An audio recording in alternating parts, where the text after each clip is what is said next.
Luke 24. Very early on Sunday morning, the women went to the tomb, carrying the spices that they had prepared. When they found the stone rolled away from the entrance, they went in. But they did not find the body of the Lord Jesus, and they did not know what to think. Suddenly, 2 men in shining white clothes stood beside them. The women were afraid and bowed to the ground. But the men said, "Why are you looking in the place of the dead for someone who is alive? Jesus is not here. He has been raised from death. Remember that while he was still in Galilee, he told you, 'The Son of Man will be handed over to sinners who will nail him to a cross. But 3 days later he will rise to life.'"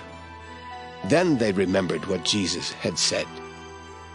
Mary Magdalene, Joanna, Mary, the mother of James, and some other women were the ones who had gone to the tomb. When they returned, they told the 11 apostles and the others what had happened.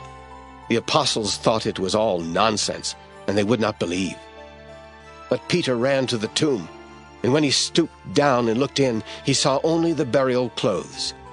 Then he returned, wondering what had happened.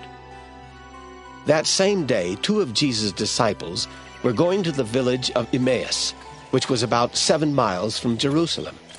As they were talking and thinking about what had happened, Jesus came near and started walking along beside them. But they did not know who he was.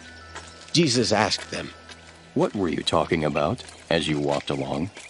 The 2 of them stood there looking sad and gloomy. Then the one named Cleopas asked Jesus, "Are you the only person from Jerusalem who didn't know what was happening there these last few days?" "What do you mean?" Jesus asked. They answered, "Those things that happened to Jesus from Nazareth. By what he did and said, he showed that he was a powerful prophet who pleased God and all the people. Then the chief priests and our leaders had him arrested and sentenced to die on a cross. We had hoped that he would be the one to set Israel free, but it has already been 3 days since all this happened." Some women in our group surprised us. They had gone to the tomb early in the morning, but did not find the body of Jesus. They came back, saying that they had seen a vision of angels who told them that he is alive. Some men from our group went to the tomb and found it just as the women had said, but they didn't see Jesus either. Then Jesus asked the 2 disciples, "Why can't you understand? How can you be so slow to believe all that the prophets said? Didn't you know that the Messiah would have to suffer before he was given his glory?" Jesus then explained everything written about himself in the Scriptures, beginning with the law of Moses and the books of the prophets. When the 2 of them came near the village where they were going, Jesus seemed to be going farther. They begged him, "Stay with us. It's already late and the sun is going down." So Jesus went into the house to stay with them. After Jesus sat down to eat, he took some bread. He blessed it and broke it. Then he gave it to them. At once they knew who he was, but he disappeared. They said to each other, When he talked with us along the road and explained the Scriptures to us, didn't it warm our hearts? So they got right up and returned to Jerusalem.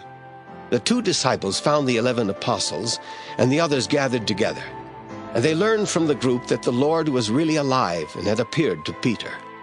Then the disciples from Emmaus told what happened on the road and how they knew he was the Lord when he broke the bread.